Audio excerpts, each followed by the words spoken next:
والسلام على سيد المرسلين وعلى آله وأصحابه وبيته وذريته أجمعين وبعد. اللهم فقهنا في الدين وعلمنا التأويل وافتحنا يا ربنا ما فتحت لي بعدك الصالحين. Baik, teman-teman yang mulakan Allah, kita insya Allah akan mulai kajian kitab Ihya Ulumuddin, khususnya kitab Asrar as-Shaum, satu bab, satu chapter di dalam kitab Imam Al-Ghazali yang berjudul Rahasia Puasa. Karena mungkin pertemuan kita tidak bisa banyak, mungkin cuma setiap Selasa, nanti di hari Jumatnya kitab yang berbeda ya. Ke depan kita akan mencoba memaksimalkan waktu di sore setiap Selasa, seperti mana kita biasa melazimkan di ribat ya setiap Selasa sore.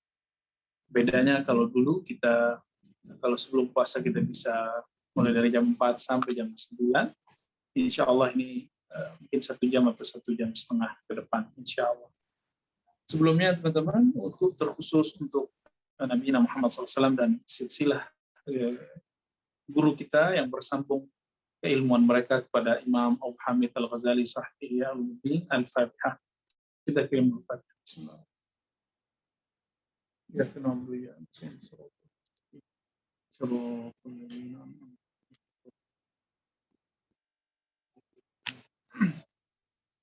Kitab Ihya Ulumuddin sebagai tahadus bin Ni'mah, saya dulu pernah belajar kitab ini kepada guru saya di Sumatera, Allah yahfaz, masih hidup beliau, Abuya Nu'man Bashir As-Samani Syadili.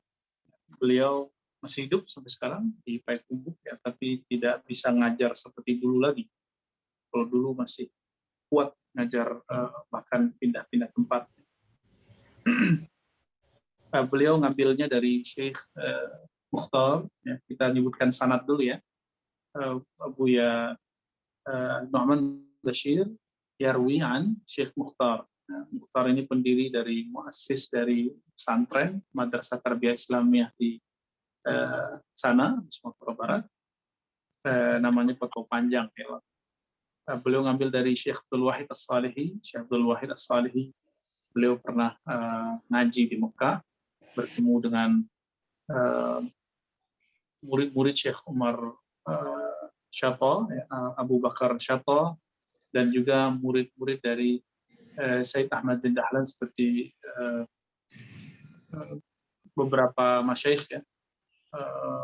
Ada Sa'id Yamani, ada beberapa masyayikh yang lain. Jika kita mengambil jalur kepada jalur yang lain, yaitu jalur Syekh Ahmad Khatib Al-Minangkawi, maka mereka langsung bertemu. Syekh Nawawi Syekh Ahmad Khatib mengambil dari perjalur Said Ahmad Dahlan, bahkan berguru juga kepada guru dari Said Ahmad Dahlan, yaitu Syekh Utsman Abdul Yati. Tapi kita menggunakan di sini jalur Syekh Nawawi Bantani. Syekh Nawawi Bantani guru dari Syekh Ahmad Khatib Al-Minangkawi, walaupun secara wazifah tugas Syekh Ahmad Khatib Al-Minangkawi lebih dulu memimpin ifta fatwa di Makkah Al-Mukarramah. Setelah beliau wafat, diteruskan oleh gurunya. Nah, ini agak sedikit unik sejarahnya. Kemudian Syekh Nawawi Al-Bantani ngambil dari Al-Mu'ammar Al-Aris As-Sufi, Abdul Samad Al-Falimbani, Nazil Makkah wa Madinah. Beliau dari Sayyid Abdurrahman bin Mustafa Al-Idrus, dari Abdullah bin Salim Al-Basri, dan Ahmad An-Nakhli. Begitu juga Sayyid Muhammad bin Abu Bakar, lalu Sayyid Omar bin Abdurrahman Aidid. Jadi Aidid itu bukan nama PKI dalam silsilah, itu nama silsilah para Sayyid.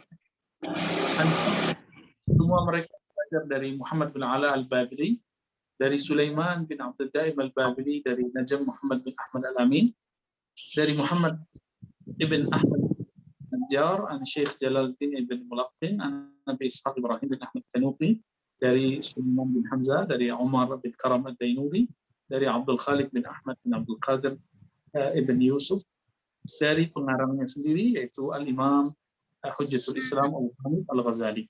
Itu lebih kurang silsilah sanad kita kepada Imamuna Abu Hamid Al-Ghazali. Ada sanad lain, yaitu Syekh Yasin Al-Fadani, kita ngambil dari murid-muridnya.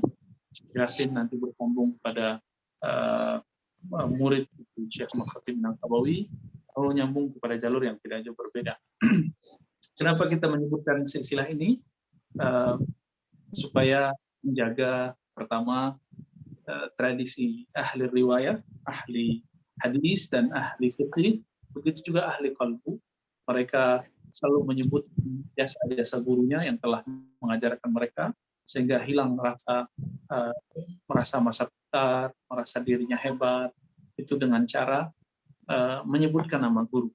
Inilah yang dikatakan dalam tradisi ahli hadis, fi kulli dzikri salihin tanzilur rahmat. Ya, setiap kali disebut nama orang soleh, maka rahmat akan turun. Qala Imam Al-Ghazali, dengan sanad yang tadi Imam Abu Hamid Al-Ghazali, sahib kitab Ihya Ulumuddin, qala kitab Asrar an-Naum.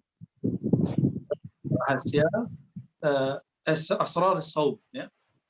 Ini karena berpuasa jadi salah baca, ya. Kitab Asrar an-Naum, as-Saum, ya. Kitab Asrar, rahasia dari Saum. Saum berarti puasa. Beliau mengatakan, Alhamdulillahilladzi a'zama ala ibadihi al-minnata bima dafa'a anhum kaida syaitan wa fan. Ya.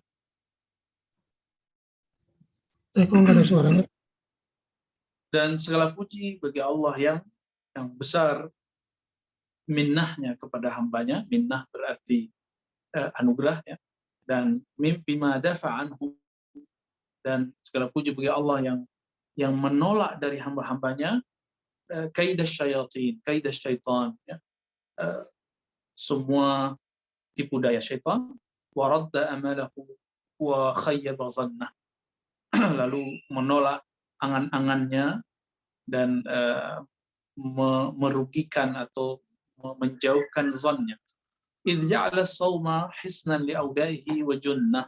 Karena Allah Tabaraka wa Ta'ala menjadikan saum, puasa itu sebagai hisnan, sebagai hisn, benteng bagi para wali-walinya, dan junnah, dan menjadi tameng, ya, sama hisn junnah. Jadi muqaddimah beliau ini, teman-teman Allah, selalu munasib, selalu berkaitan dan sesuai dengan isinya. Isinya tentang saum, maka beliau berbicara tentang saum. Wa fataha lahu bihi abwabal jannah. Dan Allah Tabaraka wa Ta'ala membukakan bagi hambanya pintu-pintu surga. Jadi dalam hadis Imam Bukhari dan Muslim dikatakan, idza jaa Ramadan futihat abwabul jannah. Jika masuk bulan Ramadan, maka pintu-pintu surga dibuka. Wa 'arrafahum asy-syaukata fi khasmiha qawiyatal minnah, ya. Lalu Allah Tabaraka Ta'ala wa 'arrafahum anna wasilat asy-syaitan ila qulubihim asyawat al-mustakinah. Lalu mengenalkan mereka bahwa media syaitan, wasilah syaitan, ya, kepada qalbu itu hanyalah syahwat yang dibiarkan, ya, yang dibiarkan tenang, yang dibiarkan menikmati di dalam diri kita. Wa inna biqam'iha tasbuhu an-nafsul mutma'innatu zahirata asy-syaukati fi qasmi khasmiha qawiyatal minnah.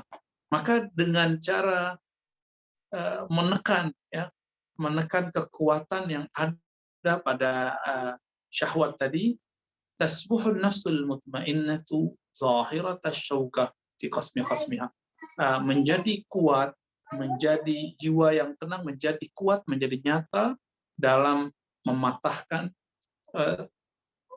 serangan dari syaitan, ya, musuh-musuh Allah Tabaraka Ta'ala, dengan qawiyatul minnah, ya. Wassalatu ala sayyidina Muhammadin qaidil khalqi wa mumahhidis sunnati wa ala alihi wa ashabihi dhawil absar ats-thaqibah wal uqul al-murajjihah wa sallam wa Ya, wassalatu ala sayyidina Muhammad, ya. Dan salawat semoga disampaikan kepada Nabi Muhammad SAW. Beliaulah qaidil khalq, beliaulah pemimpin makhluk, ya, yang melahirkan sunnah, dan juga semoga salawat tercurah kepada alihi wa ashabi, kepada keluarganya dan kepada sahabatnya, zawil absar as-saqibah wal uqul al murajjihah atau murajjahah, ya. Wasallim tasliman katsira, dan juga kepada keluarga sahabatnya yang disebut zawil absar, yang mempunyai pandangan yang tajam, akal yang kuat, wasallim tasliman katsira, itu juga salawat, salam, dan yang banyak tercurah kepada beliau sallallahu alaihi wasallam. Di lafaz ini menunjukkan bahwa, teman-teman, di masa Imam Al-Ghazali, salawat itu tidak hanya lagi terfokus kepada keluarga Nabi, karena muncul saat itu kelompok Syiah yang mencoba memisahkan keluarga rohani Nabi yang bernama sahabat. Maka para ulama ahlu sunnah setiap kali bersalawat selalu menyebutkan wa ashabi. Secara harfiah, teman-teman, tidak ada hadis yang menyebutkan Nabi mengatakan Allahumma sholli alayya wa ala ashabi, tidak ada. Tapi beliau pernah kedatangan Sa'ad bin Mu'az atau sahabat-sahabat yang lain, beliau mengatakan Allahumma sholli ala fulan atau Allahumma sholli ala ibni Abi Aufa. Maka para ulama kita mengistinbatkan bahwa boleh bersalawat kepada selain Nabi, yaitu keluarga Nabi, kemudian sahabat-sahabat Nabi radhiyallahu taala anhum, dan sebagai pembeda antara ahlu sunnah dengan Rafidhah, kelompok yang menghujat sahabat-sahabat Rasulullah SAW. Amma ba'du, ya. Fa inna sawma rubu'ul iman bimuqtada qawlihi sallallahu alaihi wasallam, as-sawmu nisfus sabr. Jadi Imam Al-Ghazali memulai kalam beliau dengan kata fa inna sawma rubu'ul iman. Saum itu, teman-teman maka Allah, adalah seperempatnya iman. Kenapa? Ini diambil, diistinbatkan dari sabda Nabi SAW, as-sawmu nisfus sabr. Puasa itu setengah dari sabar.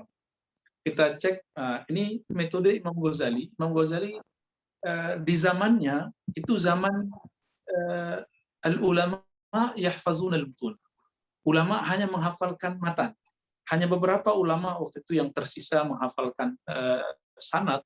Sanad itu silsilah. Maka di situ muncul sebelum beliau Imam Qushairi, Imam Al-Baihaqi, sebelum mereka ada Imam Al-Hakim, ya. Sebelum mereka ada Sulami dan lain-lain, ya. Nah, di zaman Imam Ghazali itu mulai terjadi corak perbedaan antara ahli fiqih, ahli hadis, ahli akidah, ahli riwayah. Itu ada perbedaan yang signifikan. Nah, ahli fikih, ahli akidah, ya, ahli tasawuf, itu mulai kemudian khas dengan diri mereka. Mereka menghafalkan hadis tapi hanya matannya, hanya teksnya. Sedangkan ahli hadis menghafalkan masih dengan sanad dan riwayat. Maka kita lihat masih ada Imam Al-Hazmi menulis kitab Al-I'tibar fi Nassikh wal Mansukh. Setelah beliau masih ada Imam Ibnu Asakir, begitu juga imam yang menggabungkan semua keilmuan Islam, Al-Imam Al-Hafiz Al-Faqih As-Sufi Abu Hafs Umar As-Suhrawardi, yang menulis kitab Awariful Ma'arif. Di masa beliau ini, seorang alim itu hanya hafal matan, kebanyakannya. Seandainya beliau hidup hari ini, tentu beliau akan disebut sebagai ahli hadis oleh kebanyakan orang. Kenapa? Karena beliau baca hadis lalu hafal. Maka Imam Zahabi dan para imam-imam yang lain, Ibnu Salah, ya. Seandainya Imam Ghazali itu di awal umurnya atau beliau syughulnya, ihtimamnya lebih banyak ke hadis, tentu beliau akan melewati para imam-imam ahli hadis yang ada hari ini. Tapi dengan semangat beliau yang cuma tersisa beberapa tahun sebelum wafatnya, setelah beliau meninggalkan nizamnya, jadi Imam Ghazali ini berpindah dari Tus, Naisapur, kemudian pindah ke Baghdad, jadi guru di sana, jadi guru besar. Lalu beliau mengalami krisis rohani dan meninggalkan itu semua, lalu berkhalwat di Syam selama 10 tahun di menara, dan beliau menyaksikan kitab-kitabnya sudah nyebar di mana-mana. Ketika beliau kembali ke Barat sebentar, lalu pulang ke kampungnya ke Tus, tidak lama beliau wafat. Tapi di masa-masa yang pendek itu beliau mengarang kitab ini. Di masa-masa itulah beliau sering baca Sahih Bukhari, wa tufiya wa kana Sahihul Bukhari ala sadri. Beliau wafat dan kitab Sahih Bukhari ada di dadanya. Ya. Maka kepada para kritikus Imam Al-Ghazali, tolong munsif, ya, tolong diukur-ukur lagi kemampuan antum, kemampuan kita, kemampuan para kritikus ini. Sebenarnya kita hafal hadisnya seberapa banyak dibandingkan Imam Ghazali. Bahkan Imam Ghazali saat itu membaca kitab hadis yang kitab hadis itu mungkin kita nggak baca hari ini. Misalnya, jarang sekali orang hari ini membaca dan mengkhatamkan Ajza Ibnu Abi Dunya. Ajza ini buku tematik yang ditulis oleh Imam Ibnu Abi Dunya dengan sanad yang bersambung kepada Nabi. Ada tentang zuhud, ada tentang zikir, ada tentang ahwal ba'dal maut, tentang azab al-qabri, ni'matul qabr, dan segala macam. Dan kitab itu dihafal oleh Imam Ghazali. Ketika beliau menulis kitab ini, beliau menjadikan kitab tadi sebagai rujukannya. Nah, maka teman-teman yang dimuliakan Allah, labudda an-nunsif, ya, kita mesti insaf, sadar diri, kita seberapa untuk mengkritisi beliau. Betul, beliau mengatakan dalam kitab Qanunut Ta'wil, wa bidha'ati fil hadis muzjah. Kemampuanku dalam ilmu hadis itu muzjah. Muzjah itu qalil jiddan. Hanya sedikit. Tapi sedikitnya Imam Al-Ghazali itu masih lautan bagi kita. Antum bisa bayangkan, para asatidz hari ini yang berani mengkritisi Imam Ghazali, mungkin 42 hadis Arba'in Nawawi yang ada yang sahih hasan dan beberapa yang sahih hasan li ghairihi di sana, itu mungkin tidak hafal. Kalaupun hafal, itu pun salah-salah. Beda dengan Imam Ghazali, di setiap bab itu beliau menampilkan hadis, karena beliau ahlu hifzil mutun, ahli menghafal matan hadis. Maka yang muncul adalah hafalan matannya. Beliau bukan ahlu riwayah, bukan orang yang ahlul jarh wa ta'dil. Jadi kalau sekarang itu ada namanya ilmu takhrij yang berhubungan dengan jarh wa ta'dil, suatu hadis itu bisa dicek. Ini rawinya siapa, kualitasnya apa. Jadi kita harus munsif di zaman itu, ini sudah luar biasa. Ya. Setelah kita kumpulkan beberapa penelitian ulama dan juga kita menghitung, ya, Syekh Said Mamduh, begitu juga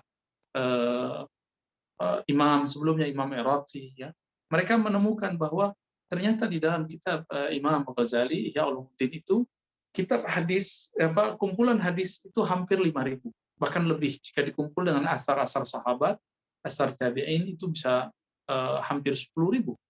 Nah, teman-teman yang dimuliakan Allah, hadis-hadis ini ada beberapa yang belum ketemu sumbernya oleh Imam Al-Iraqi. Beliau ya'tamid ala ma kharrajahu as-Subki, ya. Beliau menggunakan penelitian Imam Subki. Jadi ada sekitar berapa? Ada sekitar 300-an hadis la aslalah. Tapi la aslalahu itu kemudian diteliti oleh Imam Murtada Zabidi, maka berkuranglah sekitar separuhnya. Lalu kitab di zaman Murtada Zabidi ini ulama Zabid dari Yaman, kemudian pindah ke Mesir dan beliau mengajar hadis di sana dan mensyarah kitab Ihya Ulumuddin dengan syarah yang sangat luar biasa. Beliau Imam Ahlu Sunnah yang menggabungkan 3 ilmu sekaligus, ilmu aqidah, ilmu fiqih, ilmu tasawuf, bahkan juga ilmu hadis, ilmu tafsir, ilmu lughah. Maka beliau disebut Imamul Hadis wa Imamul Lughah. Ya. Nah, beliau di masa yang masih juga manual, menemukan hadis-hadis yang belum diteliti oleh Imam As-Subki. Artinya separuh dari 300 itu sudah diatasi sumbernya. Lalu di zaman kita sekarang, muncul lagi para masyayikh, bahkan ada peneliti muda yang dulu juga pernah ngajar di Indonesia, di Malaysia, saya mungkin belum pernah mampir, ya, Syekh Anaf Syufrawi, ya. Dan beberapa masyayikh lain itu sepakat, ya, bahwa hanya sisa beberapa, nggak nyampe 100 hadis yang sumbernya masih sedang dilacak. Selebihnya sumber-sumber hadis dalam kitab Ihya Ulumuddin dapat dilacak. Namun di sana ada yang sahih, ada yang hasan, ada yang dhaif, bahkan beberapa mungkin ada yang maudhu', ya, menurut sebagian ahli hadis. Baik, teman-teman yang dimuliakan Allah, hadis pertama yang beliau sebutkan adalah as-saumu nisfus sabri. puasa itu adalah setengah dari kualitas sabar. Karena Nabi mengajarkan sabar itu tidak hanya sabar dari musibah, tapi juga sabar dari menahan emosi, sabar dari maksiat, sabar dalam menjalani ketaatan, sabar dari mengata-katakan orang, mengata-ngatai orang, membicarakan keburukan orang, sabar untuk tidak membalasi orang, itu disebut juga sabar. Ya.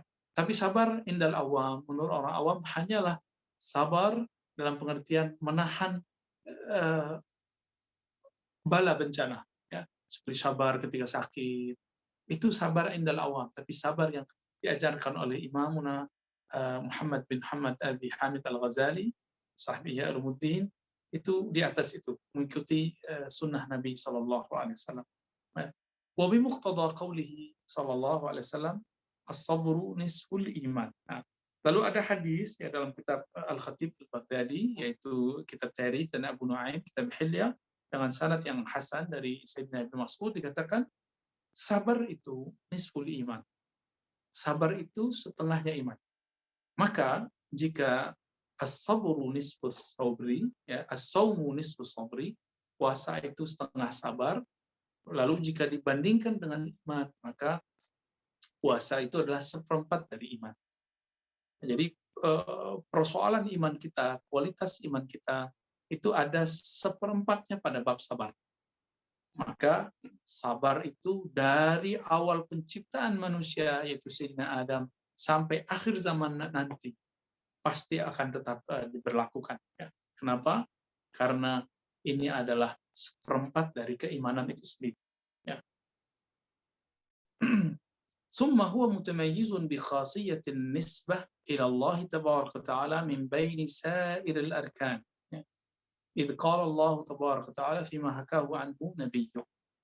Namun beliau mengatakan wa mutamayyiz, ini juga akan lebih unik. Jadi puasa itu, saum itu lebih unik lagi di sisi Allah dibandingkan amal-amal rukun-rukun Islam yang lain.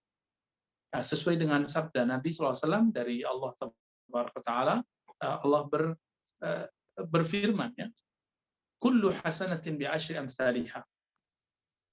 Setiap kebaikan itu, setiap amalan itu Allah lipat gandakan menjadi 10 kali lipat. Ila sab'i mi'ati dha'fin, sampai kepada 700 kali lipat. Illa siyam, kecuali puasa. Ya. Kalau puasa apakah sampai 10? Apakah sampai 700? Tidak. Puasa Allah lipat gandakan sebagaimana Allah itu tidak terbatas, maka puasa itu menjadi tidak terbatas. Apa kata Allah? Fa innahu li wa ana ajzi bih. Sesungguhnya puasa itu milikku dan akulah yang akan langsung membalasnya. Nah, hadis ini teman-teman, hadis yang sahih, ya, bisa kita dapatkan dalam Sahih Bukhari dan Muslim. Ya. Jadi bagi teman-teman yang ingin membahas Ihya Ulumuddin, tidak usah khawatir dengan hadis palsunya. Kenapa? Karena di bagian hamisnya ada karya Imam Iraqi yang selalu dicetak barengan dengan kitab. Baik kitab yang masih kuning ataupun putih. Kitab saya sudah bentuknya putih, ya. Di bawahnya selalu ada ta'liq, takhrij dari Imam Al-Iraqi. Baik.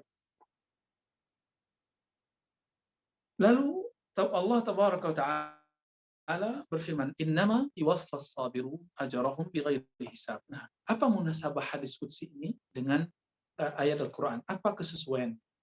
Ternyata dalam surat Az-Zumar ayat 10 Allah berfirman, innama yuwaffas sabirun ajrahum bighairi hisab. Sesungguhnya hanyalah yang disempurnakan bagi orang sabar itu ajrahum, ganjaran, balasan bagi mereka bighairi hisab, dengan balasan yang disempurnakan tanpa hisab, tanpa limit, tidak bisa dihitung lagi. Ya. Berdasarkan dua dalil ini, maka boleh dikatakan puasalah satu-satunya amalan yang langsung dijamin tidak ada batasnya dalam pembalasan di sisi Allah Subhanahu wa taala, dalam ganjaran reward di sisi Allah Subhanahu wa taala. Wa shaumu nisfu sabri faqad jawaza sawabuhu qanun at-taqdir wal hisab. Berdasarkan ini, maka puasa setengah dari sabar, dan balasannya telah melewati qanunat takdir, batasan-batasan daripada takdir wal hisab dan hisab. Ya. Artinya yang mencatat ini bukan lagi malaikat-malaikat yang menghisab, tapi langsung Allah tabaraka wa ta'ala.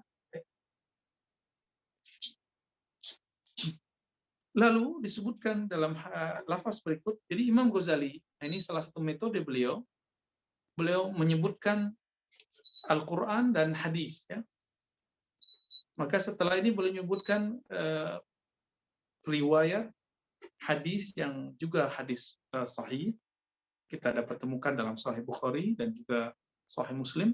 Walladzi nafsi biyadihi la khalufu fam as-sha'im atyabu 'inda Allah tabaraka wa ta'ala min rihil misk. Demi jiwaku yang ada dalam genggaman, la khalufu fam as-sha'im, sungguh bau mulut daripada orang yang berpuasa, atyabu 'inda Allah min rihil misk, itu lebih harum di sisi Allah daripada bau parfum terharum, yang aromanya paling baik di dunia, paling wangi sedunia. Kenapa? Karena Allah berfirman, innama yadharu syahwatahu wa ta'amahu wa syarabahu li ajli. Karena dia telah meninggalkan, orang ini berpuasa telah meninggalkan syahwatnya. Syahwat itu bagian yang rendah, ya, seksualnya. Ta'amahu wa syarabahu, begitu juga syahwat yang ada di perut, ya, makan dan minum. Li ajli, karena aku. Fasawmu li wa ana ajzi bih. Di lafaz ini, kalimat yang tadi disebutkan di depan hadis, sekarang ada di belakang teks hadisnya. Puasa karenaku, untukku, milikku, wa ana ajzi bih. Aku yang langsung membalasnya. Aku yang langsung mencatatnya. Wa qala sallallahu alaihi wasallam, lil jannati babun yuqal lahu rayyan. Hadis ini juga sahih. Surga itu punya pintu yang bernama Rayyan. Rayyan ini bisa diterjemahkan tempat yang bisa menghilangkan dahaga haus. La yadkhuluhu illa as-shaimun. Tidak dapat memasuki surga Rayyan, surga dari pintu Rayyan, kecuali shaimun, orang-orang yang berpuasa. Wa huwa mau'udun bi liqa'illahi tabaraka wa ta'ala fi juz'i shaumih. Ini tambahan dalam riwayat lainnya. Kita tidak bisa terjemahkan. Wa qala sallallahu alaihi wasallam lis-shaimi farhatani. Ini juga hadis sahih, ada di Bukhari Muslim.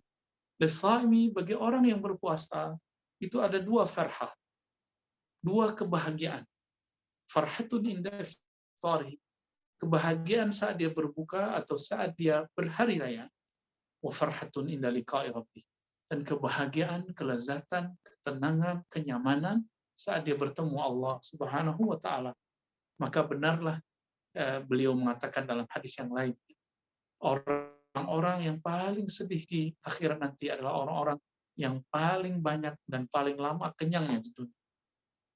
Hadis riwayat Ibnu Majah. Adapun ini hadis riwayat yang sahih, ada dalam Sahih Bukhari dan Muslim dari Abu Hurairah. Ya, lis-shaimi farhatan. Dan kita bisa merasakan, teman-teman, karena Allah, tegukan pertama dari air yang kita minum saat kita berbuka itu betul-betul membuat kita bahagia, membuat kita senang. Mungkin teman-teman yang masih punya memori di masa kecil atau masa remaja, masa muda, itu ketika hendak berbuka di hari pertama, betul-betul sangat nikmat sekali satu teguk air itu. Inilah yang dikatakan farhatun inda iftarihi, kebahagiaan ketika dia iftar, berbuka.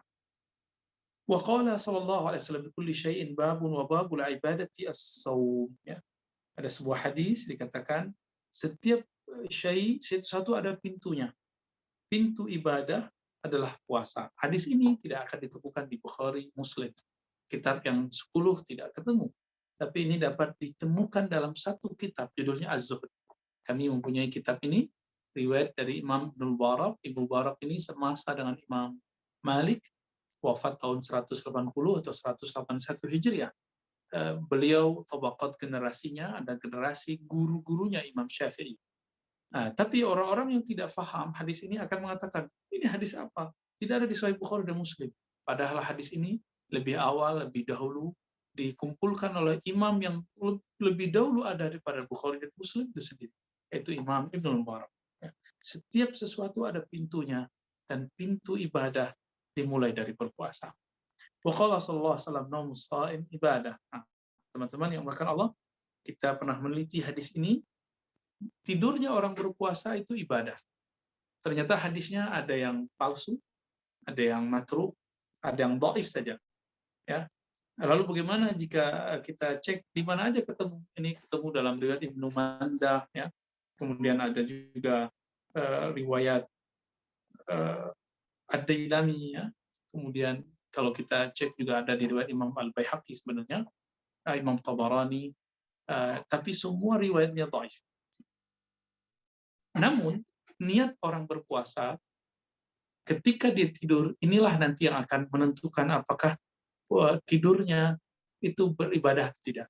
Tidur beribadah itu tidur yang dimulai dengan zikir, tidur yang diniatkan untuk memperkuat ibadah di malam hari. Maka Nabi mengajarkan agar kita qailulah setiap hari. Bukan tidur qailulah ini bagian dari sunnah, tidur inilah yang dimaksud dalam hadis ini. Naum shaim, tidurnya orang berpuasa, yaitu tidurnya qailulah, ketika dia puasa, dia tidur karena ingin rehat, lalu menyimpan tenaganya untuk malam hari, itu ibadah. Apa maknanya? Meskipun riwayat ini dhaif secara matan, tapi maknanya sahih. Orang yang berpuasa dengan niat qiyamul lail, orang yang berpuasa dengan niat rehat sejenak, diamnya puasa saja, itu ibadah. Apalagi jika dia baca Quran, apalagi jika dia qiyam sholat, apalagi jika dia berzikir, apalagi jika dia bersalawat kepada Nabi sallallahu alaihi wasallam.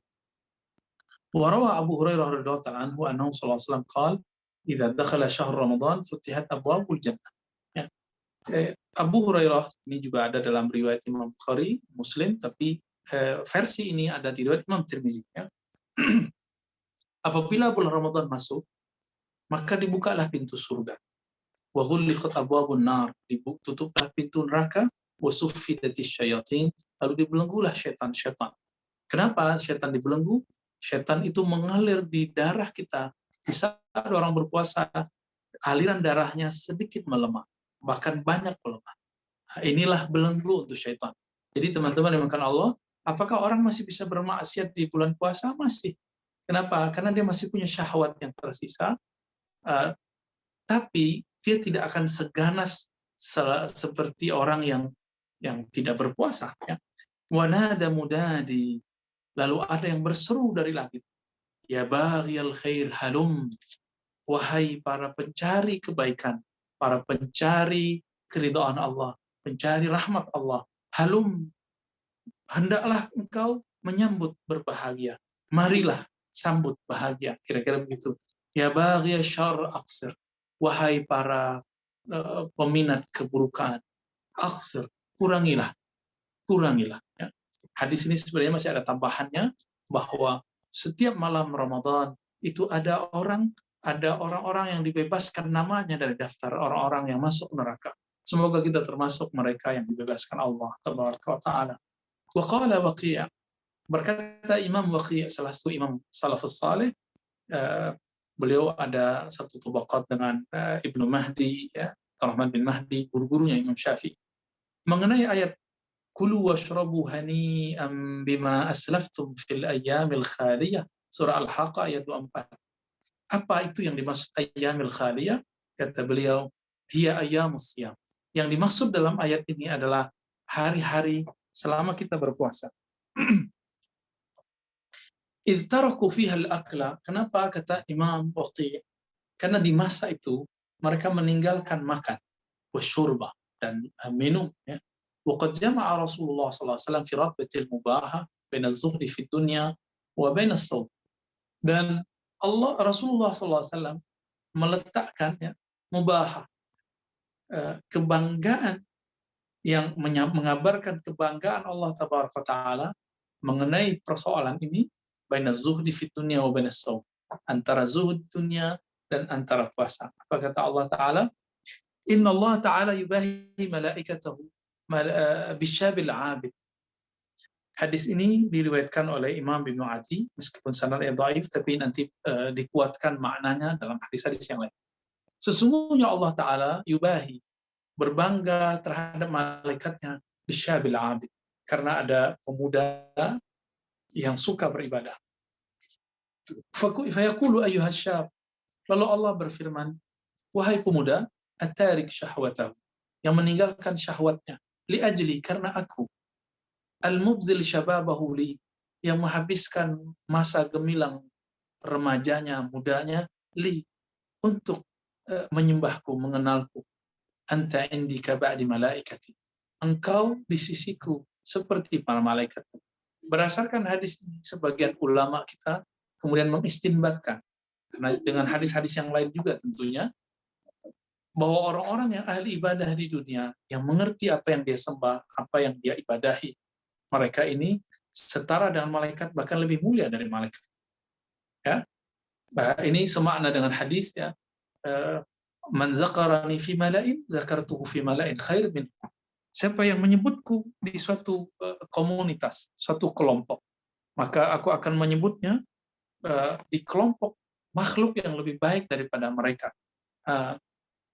Artinya pada dasarnya manusia yang mengikuti hawa nafsunya, dia sama dengan binatang, tapi ketika dia mengikuti nuraninya menyembah Allah, maka Allah sebut-sebut namanya di sisi mereka dan Allah angkat derajat. Wa qala sallallahu alaihi wasallam fi shaim, yaqulu Allah azza wa jalla, unzuru ya malaikati ila 'abdi taraka syahwatahu wa ladzatahu wa ta'amahu syarabahu min ajli. Allah berfirman kepada malaikat, wahai malaikat, perhatikan hambaku ini. Taraka syahwatahu, betapa hebatnya dia, betapa luar biasanya orang ini. Dia meninggalkan syahwatnya, kelezatan makan minumnya, kelezatan syahwatnya, wa ta'amahu wa syarabahu min ajli, semuanya karena. Nah, hadis ini maknanya ada dalam hadis sahih Bukhari dan Muslim, ya. Kemudian dikatakan di situ, teman-teman yang dimuliakan Allah, Imam Ghazali menyebutkan, menukilkan satu ayat, akan dua ayat, ya. Fala ta'lamu nafsum ma ukhfiya lahum min qurrati a'yun jazaa'an bima kanu ya'malun. Tidaklah tahu nafs. Nah, ini kata kunci, bahwa yang menikmati surga, yang menikmati nikmat kubur, yang menikmati sorga-sorga yang kita sebut sekarang, itu adalah nafs.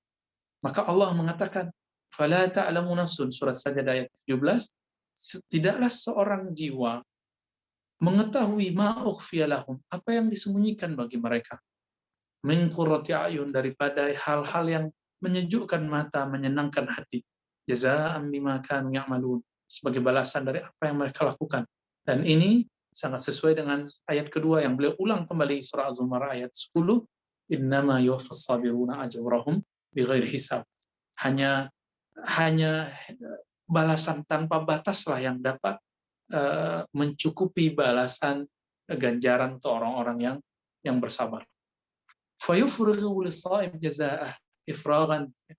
Allah tabaraka wa taala menyempurnakan pemberian jaza.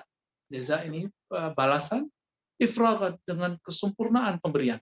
Ujazifu jizafan fala yadkhul tahta wahmin wa taqdir. Maka beliau kemudian mencoba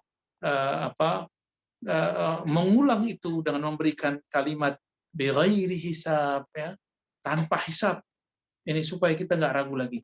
Wajadirun bi ayyakuna kadzalika li'anna as-shauma innama kana lahu. Kenapa? Karena puasa itu langsung dipersembahkan hamba untuknya. Wa musyarrafan binisbati ilaih.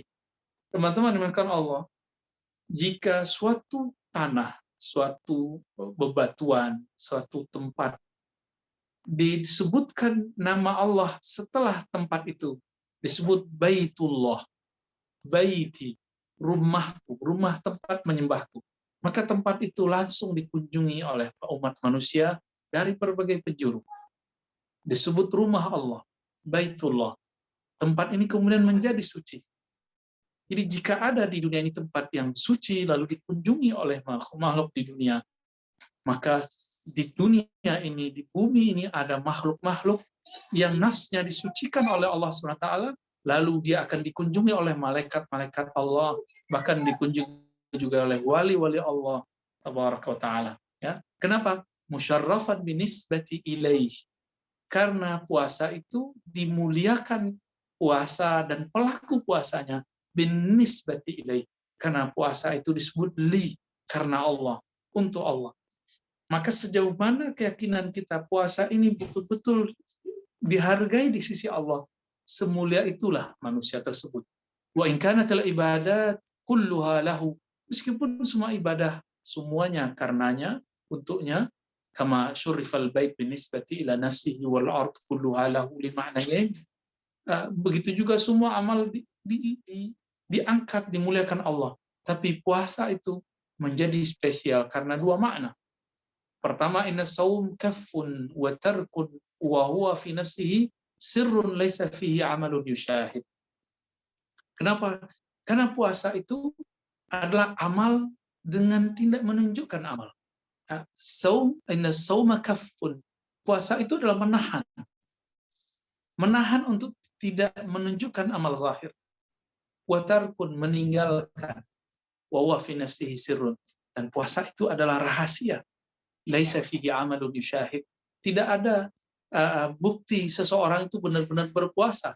Kalau seseorang itu tidak ngaku, dia tidak mengatakan saya puasa, kita tidak tahu sampai dia makan dan minum dan menggauli pasangan. Ya. Wa jami'u amal ta'at bi mashhadin min al-khalq wa mar'iyyin wa shaumu la yarahu illa Allah azza wa jalla. Beda dengan puasa, beda lagi dengan amalan lain. Salat masih dipandang oleh orang. Zikir masih terdengar oleh orang, baca Quran masih terdengar oleh makhluk Allah. Sedangkan puasa, la yarahu illallah, tidak dilihat oleh kecuali oleh Allah Subhanahu wa taala.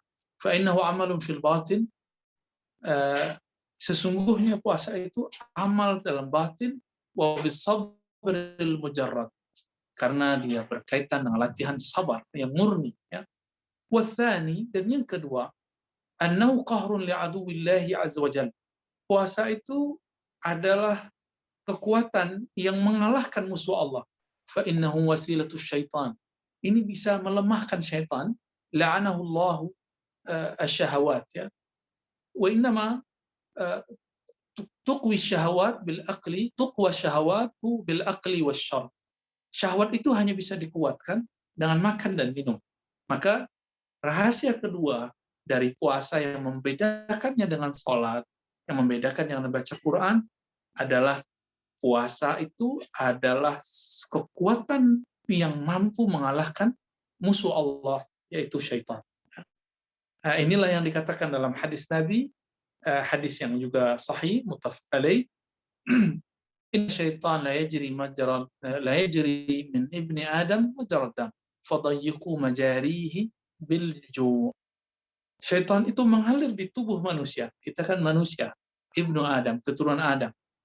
Majrad dam, ya, di tempat di mana mengalirnya darah. Karena darah ada di mata, maka mata ingin bermaksiat. Jika darah ada di telinga, maka telinga ingin bergosip. Jika ada di lidah-lidah ingin membicarakan keburukan orang dan merendahkan orang. Maka fadayyiqu majarihi bil jaw. Lemahkanlah tempat saluran dia bersarang di tubuh kita dengan jauh. Nah, inilah teman-teman jalur pintas kalau boleh kita sebut. Orang-orang yang merasakan dia terganggu oleh jin, terganggu oleh syaitan, banyak-banyak saja puasa.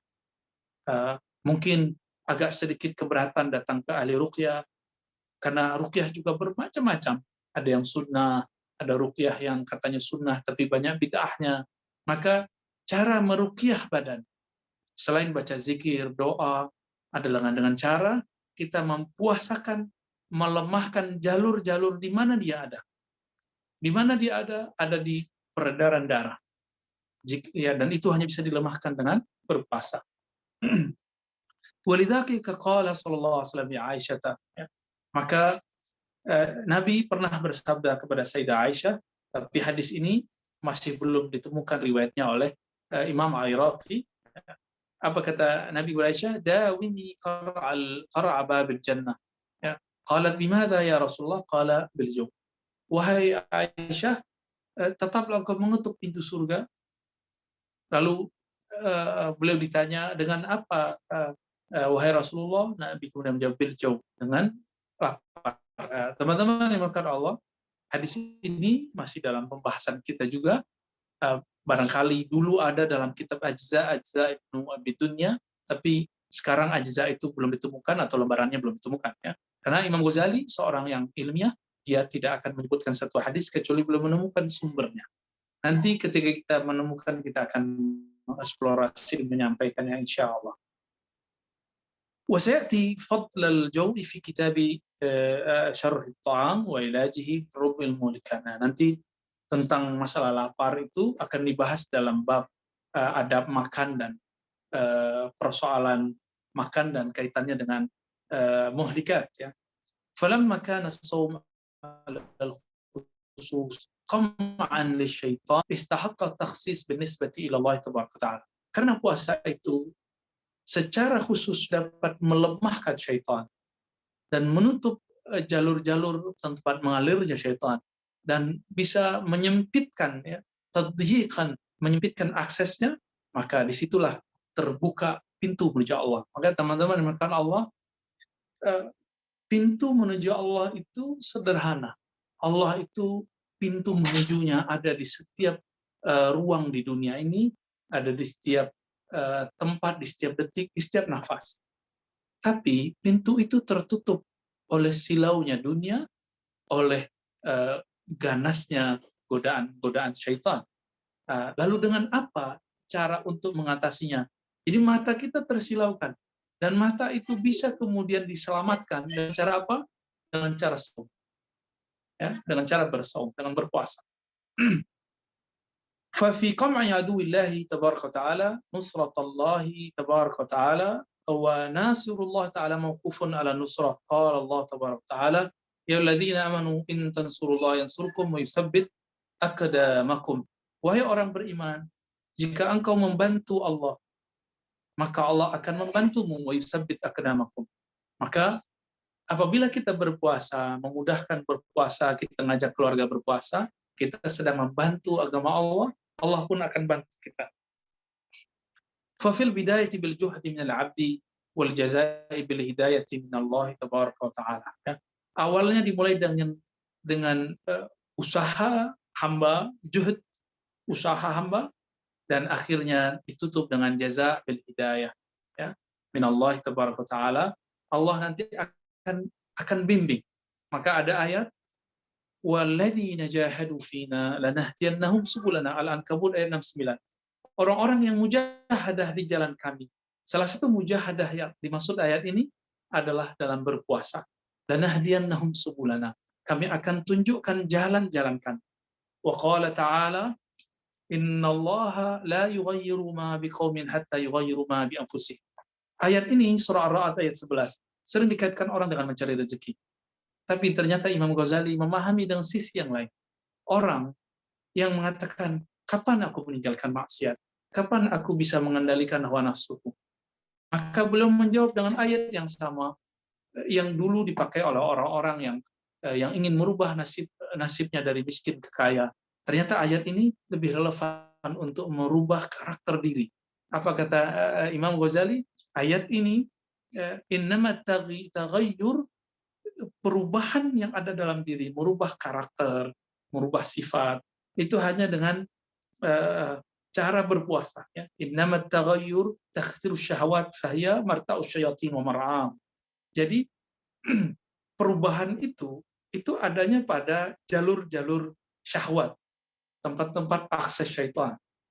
Selama kita membiarkan akses ini subur, kita makan, kita minum, kita rawat itu badan, maka selama itu juga syaitan sering mengunjunginya dan berusaha merebutnya. Ya. Lam yanqati' taradduduhum wa ma damu yataraddadun.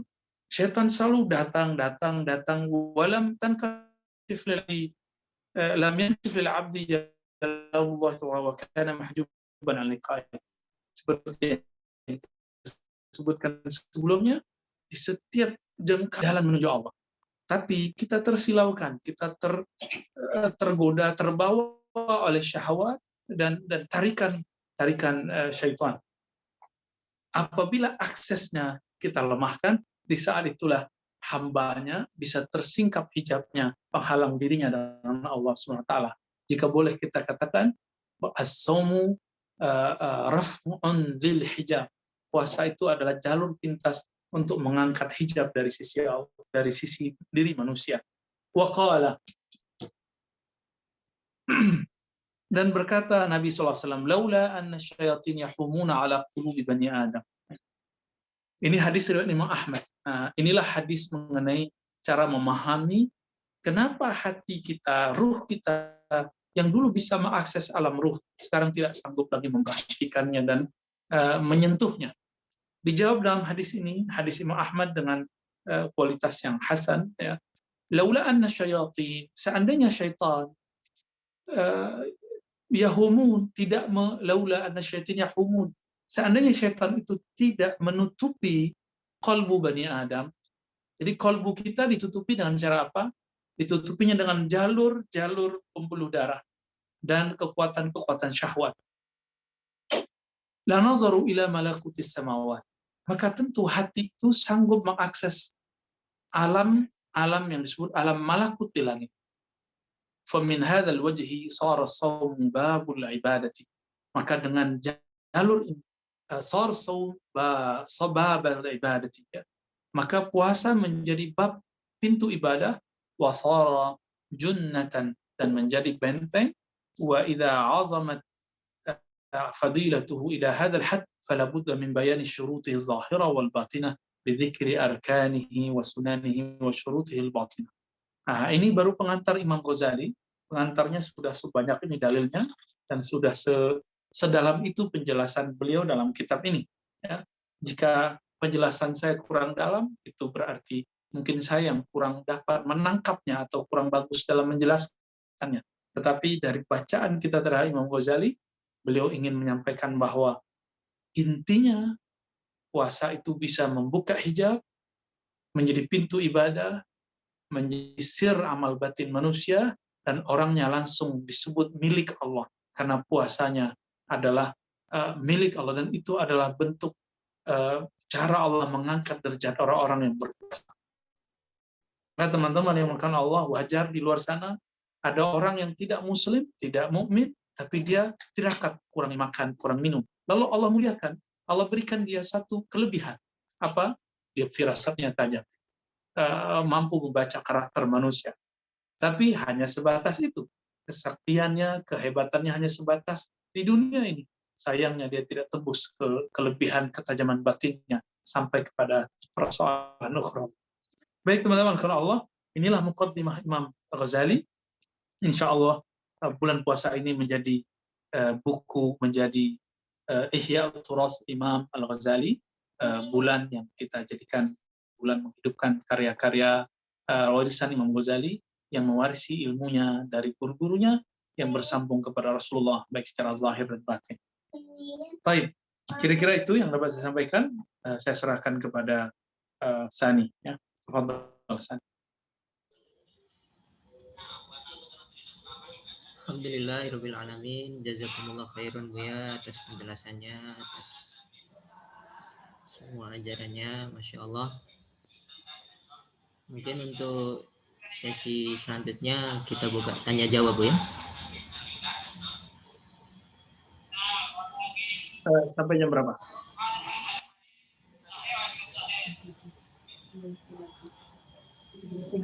Berapa waktu? Ya mungkin 10 menit lah ya, 10 menit insya Allah. Mungkin di antara teman-teman ada yang mau masak, mau ngabuburit ya. Nah, kita buka sedikit. Mungkin bagi saudara-saudara para hadirin yang mau bertanya, dipersilakan.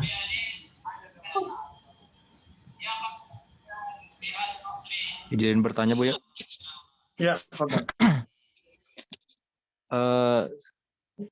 saya pernah mendengar ada Assalamualaikum. Ya, Oh ya, itu tadi kan disebutkan oleh Buya bahwa Imam Ghazali meninggal dengan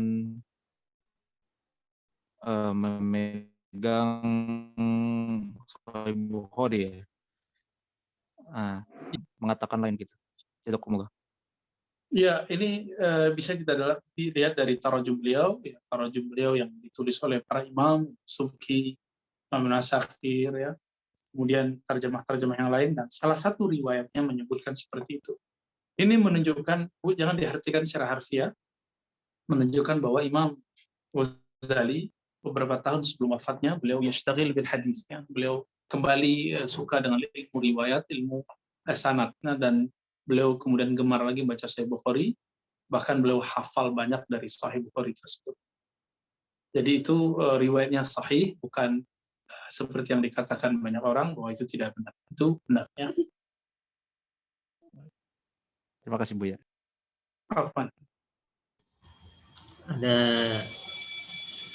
3 pertanyaan, Bu ya. Ya, betul.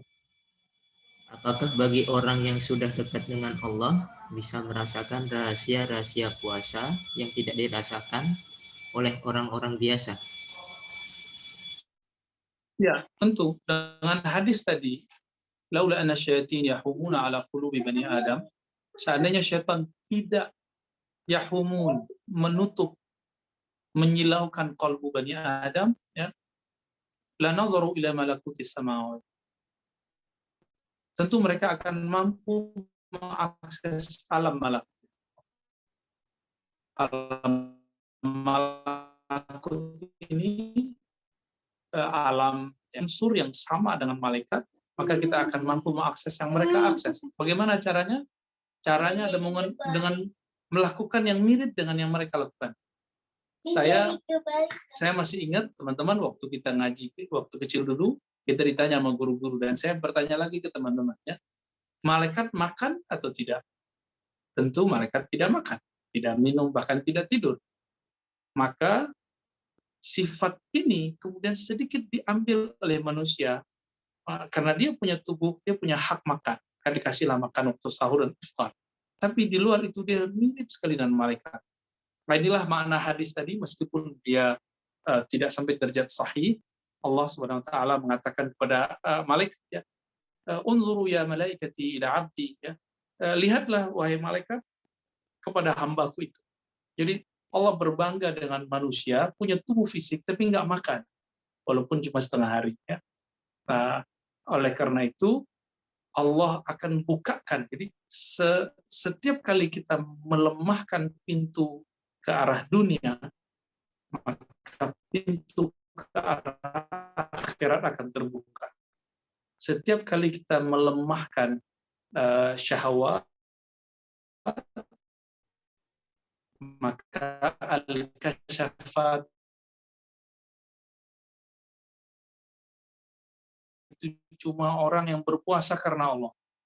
Yang berpuasanya bukan karena ingin sakti, berpuasanya hanya ingin mendekat kepada Allah yang Maha Sakti. Ya, fadhal. Selanjutnya,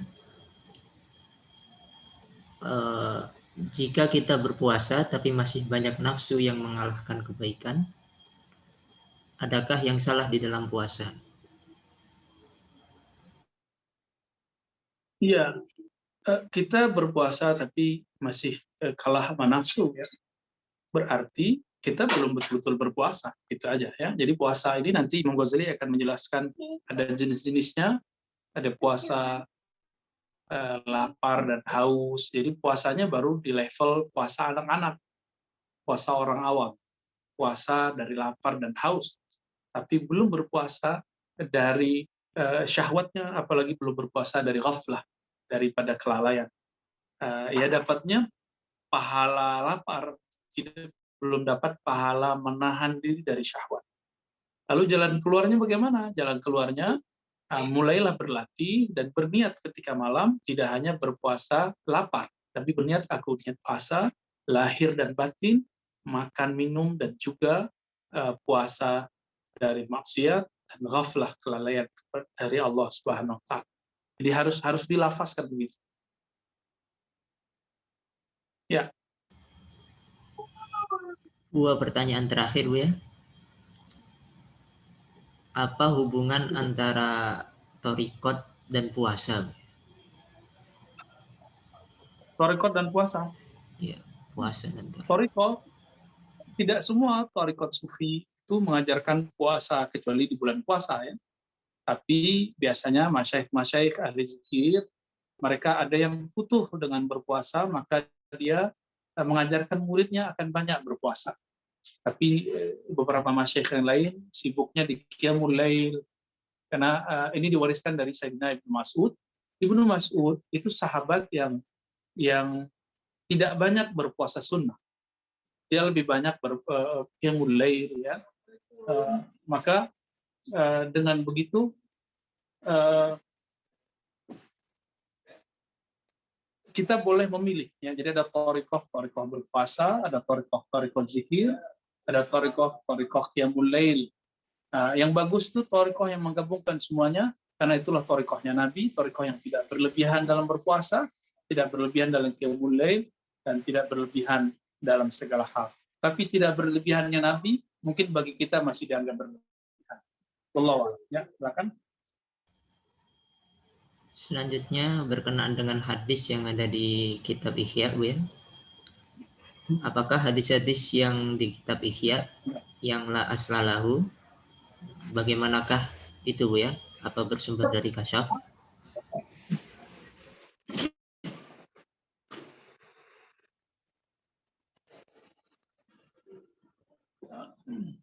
Kenapa hadis la aslalahu? Kenapa? Hadis yang la aslalahu di kitab Ihya, bagaimana cara menyikapinya, Bu, ya?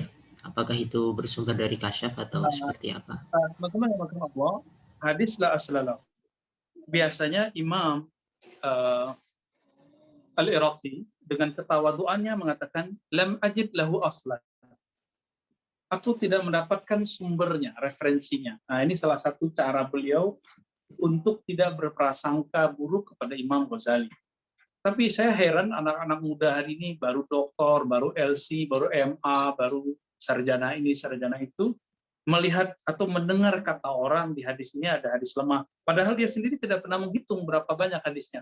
Coba, antum yang pernah dengar bahwa di sini ada hadis la aslalahu. Sudah hitung belum berapa?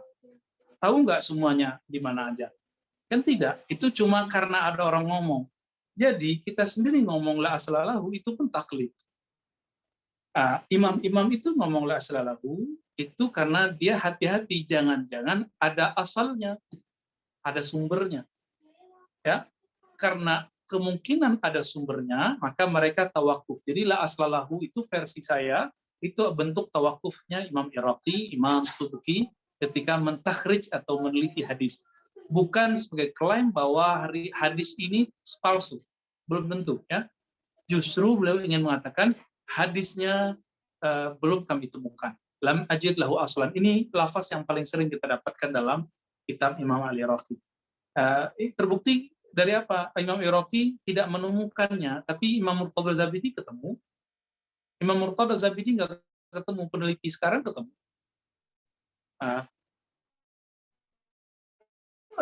Akhirnya orang malu sendiri. Jadi kalau saya malu sendiri berprasangka kepada Imam Ghazali, ketika meneliti kita menemukan ternyata hadis-hadis yang beliau pakai itu sumbernya adalah sumber-sumber yang dahsyat, sumber-sumber yang luar biasa dari Imam Hamid Al-Ghazali. Kitab-kitab hadis, ya.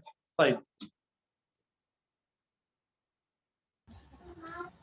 Alhamdulillah sudah tidak ada pertanyaan lagi, Bu, ya.